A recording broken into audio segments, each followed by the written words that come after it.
오늘 우리가 같이 나눌 말씀은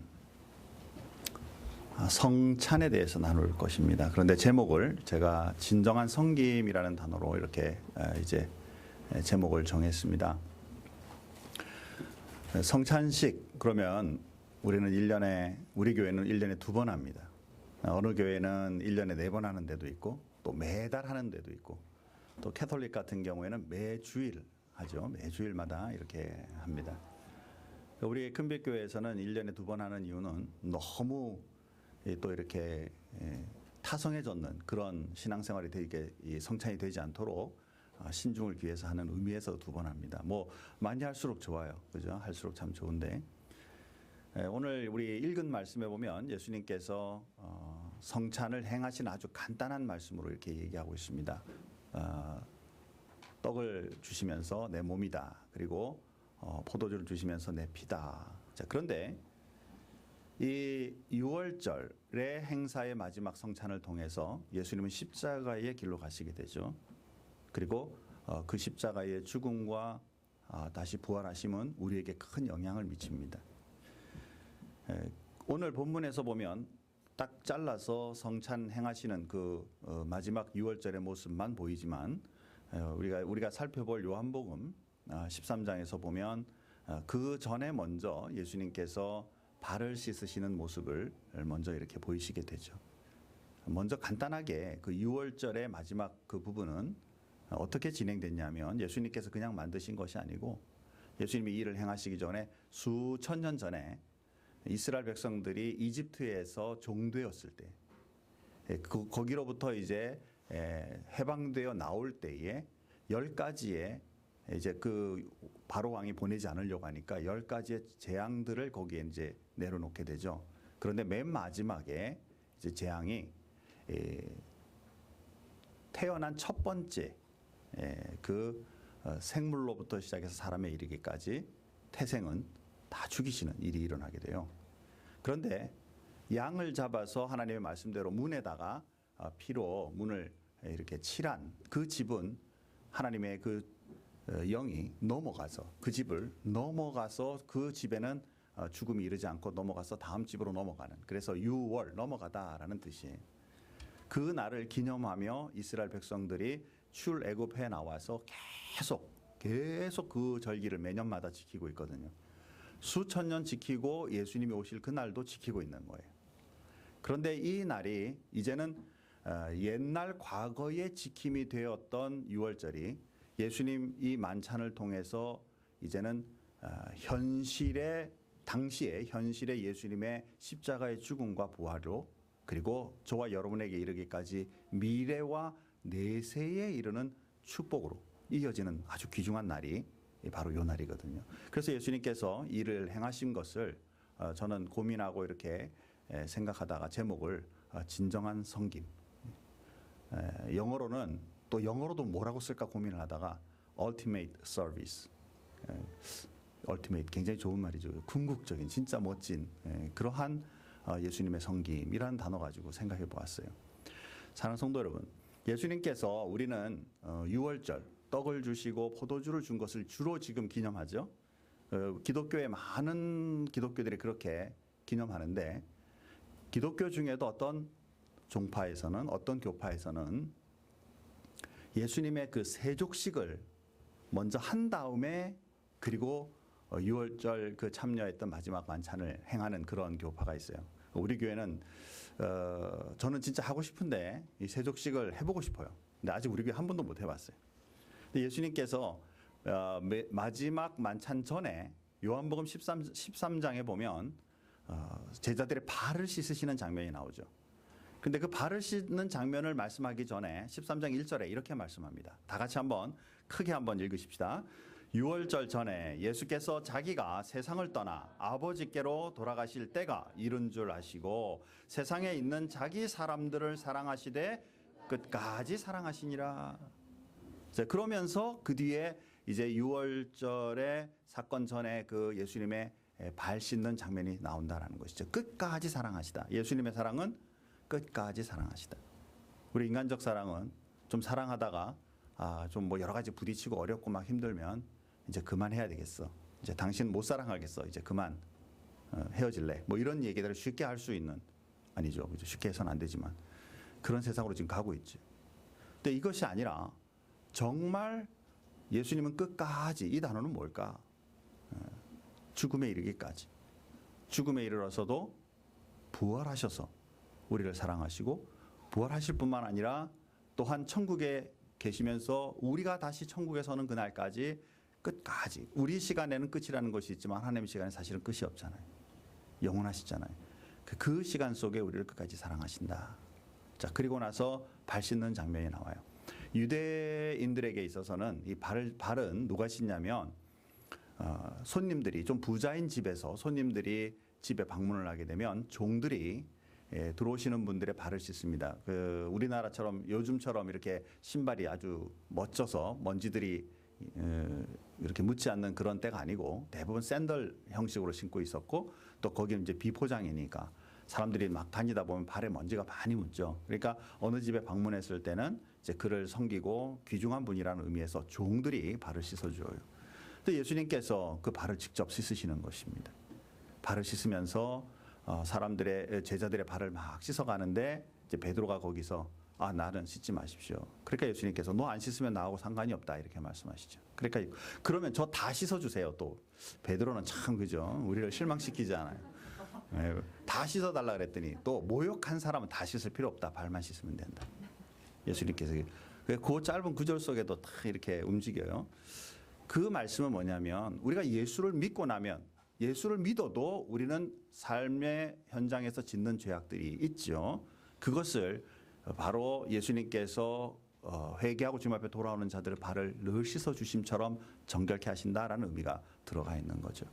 사랑하는 성도 여러분, 굳이 예수님께서 지금 성만찬 하시면서도 마음이 짠하실 텐데 이 떡을 딱 주시면서도 이거 내 몸이다 그럴 때 장난으로 하시겠어요?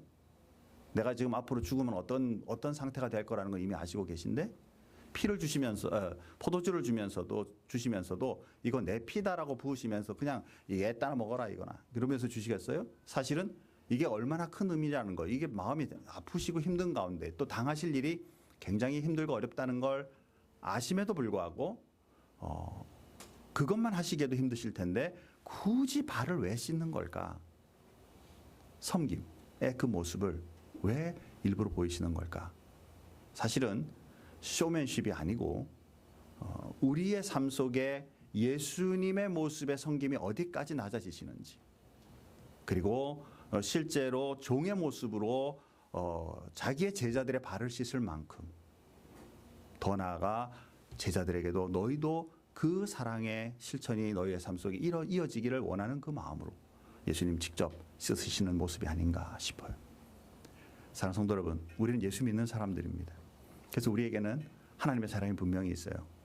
그런데 세상 속에서 말은 예수님의 사랑, 난 하나님의 은혜를 받은 자 이렇게 하지만 정작 힘들고 어렵고 지친 많은 사람들을 돌아보는 마음이 얼마나 있는가. 복음의 능력이 없으면 우리는 어떻게 되느냐면요, 안 믿는 사람들처럼 아유 저 사람 안 됐네, 좀 잘 됐으면 좋겠다, 여기까지죠. 그런데 만약에 저와 여러분들이 복음의 능력이 확실하다면 그 힘들고 어려운 상황에 있는 사람들의 발을 씻어줄 수 있는, 직접 그들의 삶에서 내가 건져낼 수는 없지만 그들을 섬기며 기도로 섬기며 그 어려움에 마음을 같이 하고 그들과 함께 동행함으로 그들의 삶에 예수님의 모습처럼 다가갈 수 있는 모습을 오늘 예수님이 직접 우리에게 보여주신다라는 것이지. 이번에 한국 가니까 난리더라고요. 뭐 정치 뭐 이런 부분에서 우리 정치인들이 맨 처음에 대통령이 되고, 우리 미국 트럼프 대통령도 마찬가지지만 정치인이 되면 나는 국민들을 섬기겠습니다라고 이제 시작하면 정말 그 마음이 변하지 않고 가는 그런 삶이 좀 있으면 좋겠어요. 우리 정치인들도 하나님을 사랑하고 정말 또 국민들을 사랑하고, 그리고 그 하나님의 사랑에 충족하여 우리 모든 국민들을 진심으로 사랑할 수 있는 그런 나라들이 되고, 그런 정치인들이 설 수 있는 그런 나라가 되면 좋겠다. 경제인들도 마찬가지죠. 직장을 가지고 있고 사업을 하고 하는 분들이 나 배채우기 위해서 하는 것이 아니라 넘어서서 우리 같이 가고 있는 모든 식구들이 같이 갈 수 있는 그런 마음의 자세. 바로 이런 예수님의 종의 모습을 닮아 우리 그리스도인들부터 먼저 하나님 앞에 실천할 수 있는 삶이 저와 여러분에게 꼭 있기를 주님의 이름으로 축복합니다. 자, 그리고 나서 예수님께서 이제 오늘 본문에 보니까 몸을 떡에다가 비유해서 주시고 그리고 포도주를 피에다가 비유해서 주시면서 마셔라. 그리고 이것은 자 28절 말씀 아까 읽었지만 한 번 더 이제 같이 한번 크게 읽겠습니다. 같이 읽습니다. 이것은 죄 사함을 얻게 하려고 많은 사람을 위하여 흘리는 바 나의 피 곧 언약의 피니라. 아멘. 여기 보니까 언약의 피 이런 단어가 나와요. 언약. 영어로는 covenant라는 말을 합니다. 언약이라는 건 약속이에요. 약속. 그렇죠?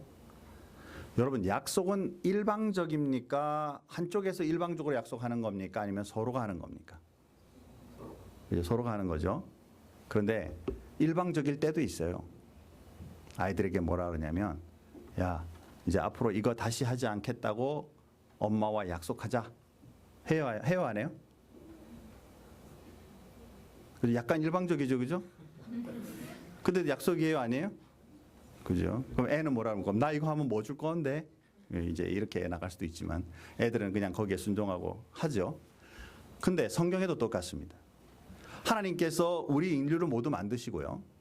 제일 첫 번째 했던 약속이 뭐냐면 선악과를 따먹지 마라 였어요. 우리는 일방적이기 때문에 좀 부당하다. 그런데 하나님은 나는 너를 만든 자이고 너는 만들어진 존재이며 내가 너에게 가지고 있는 고난을 다 주겠다. 이 세상 만물을 다스리고 모든 것을 풍족해 하고 넉넉해 하는 모든 권세를 너에게 준다. 너와 나의 차이점은 내가 만든 자이고 너는 만들어진 자이므로 한 가지만 약속을 하자. 다른 건 다 괜찮은데 선악과만은 먹지 마라. 부당해요? 이걸 부당하게 생각하는 분들이 있더라고요. 그렇게 약속 안 하시고 그냥 아예 안 만드셨으면 우리는 죄도 안 짓잖아요. 이렇게 하실 수 있죠. 자, 그리고는 또 어떤 분은 그러면 선악과 그렇게 약속을 했으면 거기다가 철조망을 딱 쳐가지고 아예 못 들어가게 만들어 주시지. 뭐 이렇게 생각할 수도 있죠. 그런데 또 한편으로 생각해 보면 해도 되고 안 해도 되는 지위를 우리에게 하나님이 주신 것이죠. 그래서 안 하면 되는 거예요. 끝까지 안 하면 되는 것이죠. 그런데 그걸 안 하지 않죠. 사단은 또 와서 약을 올리죠. 그래서 결국에는 여인이 따먹게 되죠. 하나님의 말씀대로 선악과를 따먹으면 정령 죽으리라 그랬으니까 딱 따먹는 순간에 하와가 딱 죽었으면 남자들은 좋았을 텐데. 왜냐면은 딱 따먹는 순간에 여자가 죽으면 진짜 죽는구나 이랬으면 좋겠는데 그죠? 여자가 딱 따먹고 나서 안 죽으니까 가지고 가서 남편에게 먹어봐 줬어요. 와이프가 주니까 먹어요 안 먹어요? 안 먹어야 되는데 먹어요. 남편 그래요. 자 먹었는데 둘 다 죽었어요 안 죽었어요? 안 죽었어요. 그러면 하나님의 말이 맞아요? 사단의 말이 맞아요? 겉모습으로는 사단이 이거 꼬시면서 뭐라 그러냐면 너 이거 먹으면 안 죽는다 이랬거든요. 육체적으로는 안 죽었어요. 그러나 하나님과 분리된 영적으로 분리된 죽은 존재가 되어버렸죠. 자 그런데 하나님께서 이런 상황을 두고 그냥 아이고 역시 내가 인간 믿은 게 잘못이다. 니들은 죽어라. 새로 시작하겠다. 그러지 않으시고 하나님이 또 다른 약속을 하세요. 창세기 3장 15절에 보니까. 자, 다 같이 한번 어떤 약속을 하셨는지 다 같이 한번 크게 읽겠습니다. 같이 읽습니다. 내가 너로 여자와 원수가 되게 하고 내 후손도 여자의 후손과 원수가 되게 하리니 여자의 후손은 내 머리를 상하게 할 것이요 너는 그의 발꿈치를 상하게 할 것이니라 하시고 자, 요 말씀에 너는 바로 사단이죠. 뱀으로 들어가 사람을 꼬드겼던 뱀의 머리를 여인의 후손이 밟을 거다. 바로 예수 그리스도의 오심 그리고 그것에 대하여 사단의 그 멸하심에 대하여. 그런데 그걸로 끝나는 게 아니라 그 후손의 발꿈치를 물겠다라고 말하죠. 예. 결국 뭐냐면 이건 십자가의 죽음을 얘기하게 돼요. 그리고 이거는 온전한 죽음을 이루지 못하고 부활하심으로 인하여 이 죽음의 권세를 깨뜨리실 것이기 때문에 발꿈치밖에는 물지 못하는 예언에 대해서 미리 얘기하시죠. 자, 이것도 일방적인 약속이에요. 우리가 죄를 짓고 그 죄에 대해서 우리가 책임질 수 있다면 아마 세상의 법처럼 감옥 며칠만 갔다 나오고 뭐 이렇게 해서 문제를 해결할 수 있다면 얼마나 좋겠냐라는 것이지만 성경은 어떠한 죄악도 그 죄에 대한 결과는 죽음이기 때문에 우리가 우리의 지은 죄를 위하여 내가 그 문제를 해결하겠다고 나서는 순간 우리는 그 죄 때문에 아무도 천국 갈 수 있는 사람이 없다라는 사실인 것이죠. 그렇기 때문에 하나님께서 또한 일방적인 약속으로 여자의 후손이 오게 될 것이고 그 여자의 후손은 너의 머리를 깨뜨리지만 너는 그의 발꿈치로 물게 될 것이다. 이 십자가의 앞으로 일어날 사건에 대하여 하나님 약속하신다라는 것이죠. 그것에 대한 궁극적인 해결의 방법이 오늘 읽었던 이 본문의 말씀입니다. 예수님께서 주시면서 피에 대해서 말씀하시면서 아까 읽었던 구절이면 한 번 더 읽어보십시다. 다 같이 이번에 큰 소리로 읽습니다. 이것은 죄 사함을 얻게 하려고 많은 사람을 위하여 흘리는 바 나의 피 곧 언약의 피니라. 죄 사함을 얻게 하려고. 예수님께서 주시는 성찬에 통하여 주시는 떡과 포도주는 우리의 죄의 사함을 위하여 주시는 것이라고 분명히 말씀하시죠. 십자가의 죽음은 바로 우리의 인생의 문제, 우리가 죽어야만 하는 우리의 삶의 모든 영역을 회복시키시는 하나님의 사랑인 것을 분명히 말씀한다라는 거예요. 우리 큰빛교회는 4월 달 그리고 11월 달에 하게 됩니다. 이 설교가 11월에 딱 맞춰줬으면 좋겠는데 그러지 못했어요. 그러나 앞으로 오게 될 11월 첫째 주일은 성찬 예식입니다. 여러분들 그 성찬 예식에 참여할 때마다 예수님 나를 위하여 찢기시고 흘리신 그 보혈의 피를 내가 기념합니다. 내 삶 속에 있던 근본적인 죄악의 문제, 인간으로서 죄 가운데 태어날 수밖에 없는 죄악의 문제를 해결해 주시고 그리고 내 삶 속에 지었던 모든 죄악들을 회개하오니 자범죄, 내가 스스로 지었던 죄를 회개하오니 하나님 용서해 주십시오라고 나갈 수 있다라는 것이죠. 이것이 우리 성찬의 가장 중요한 의미다. 그리고 인생의 회복의 가장 중요한 모습이다라는 것입니다. 사랑하는 성도 여러분, 우리가 예수 그리스도를 믿는다면 이 축복이 우리에게 임한 것입니다. 그래서 삶 속에 어떠한 죄악도 그냥 남겨두지 말고 하나님 앞에 반드시 용서를 구하고 회개함으로써 이 축복이 나에게 임재하는 것을 보는 축복이 저와 여러분에게 꼭 있기를 주님의 이름으로 축원합니다. 자, 그리고 여러분 한번 생각해 보세요. 예수님이 이렇게 찢기시고 죽고 십자가에 죽었다가 이 약속하셨잖아요. 인생의 죄의 모든 문제를 해결하신다라는 것이잖아요. 그런데 십자가에 죽었다가 부활하신 그날 아침에 인생의 모든 문제가 다 해결됐나요? 그죠? 그 다음날 부활의 아침에는 모든 죄 지었던 인간들이 다 깨끗한 천국 백성이 확 되어버렸나요? 아니면 여전히 죄를 지었나요? 여전하죠. 이 말씀은 또 다른 약속일 수밖에 없는 것이 뭐냐면 아까 선악과 따먹지 마라. 먹어도 되고 안 먹어도 돼요. 우리에게 공을 넘겨주신 거죠. 그 약속이었죠. 내가 너희를 위하여 흘리는 피, 내가 너희를 위하여 찢기는 몸이다. 이것은 죄 사함을 위한 것이다. 라고 선언하실 때에 아멘. 예수님은 나를 위하여 죽으셨습니다. 내 인생의 모든 문제를 주님께서 해결하셨습니다. 죄악에 짓고 있는 죄악들조차 주님 모든 것 해결하신 분이심을 믿습니다. 라고 그것을 받아들이는 사람들에게 이 말씀이 효과가 있다는 것이 또한 약속이라는 것이죠. I don't care. 당신이 나를 왜 죽습니까? 당신이 왜 나를 위해서 몸이 찢겨야 되고 왜 피를 흘리십니까? 나 필요 없습니다. 아무런 효과가 없다는 거예요. 이미 하나님께서 우리를 위하여 행하신 일이라 할지라도 내가 그것을 받아들일 것인가 받지 않을 것인가, 마음문을 열고 영접하실 것인가 안 할 것인가의 책임은 누구에게 있다? 나에게 있다라는 사실. 그래서 우리가 성찬에 참여할 때에 주님 이 일을 위하여 나를 위하여 행하신 것임을 나는 믿습니다.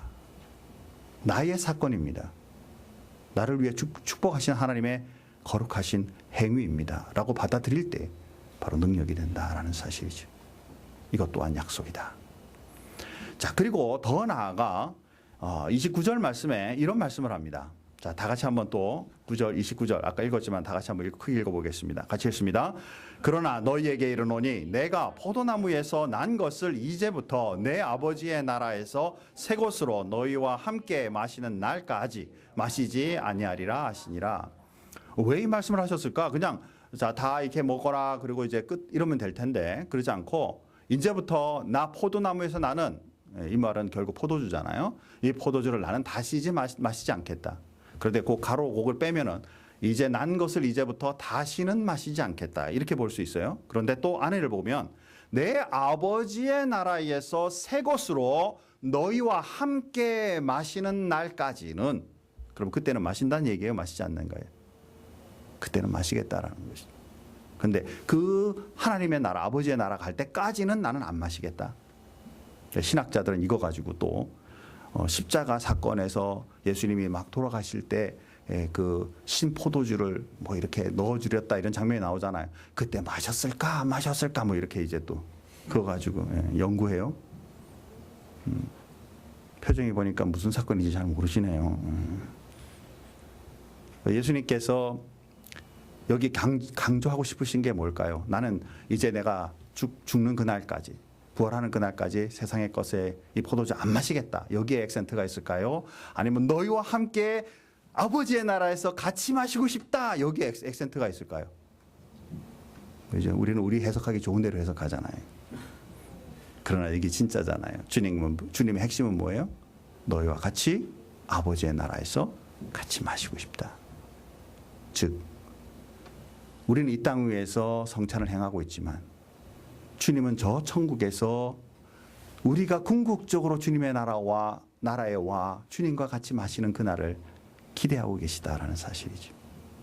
성찬은 그냥 이 땅 위에서의 사건이 아니라 ultimate, 궁극적인 맨 마지막에까지 이르는 주님의 긴 섬김이라는 것을 우리가 볼 수 있다는 사실이죠. 제가 소망하기에는 우리 여기 계신 모두가 주님의 나라에서 만나 주님과 함께 한잔하는 그날이 있기를. 좀 이상하네, 그죠? 주님과 함께 포도주에 참여하는 성찬에 참여하는 축복이 있기를 주님의 이름으로 축원합니다. 그렇죠? 주님이 그거 원하시는 거니까.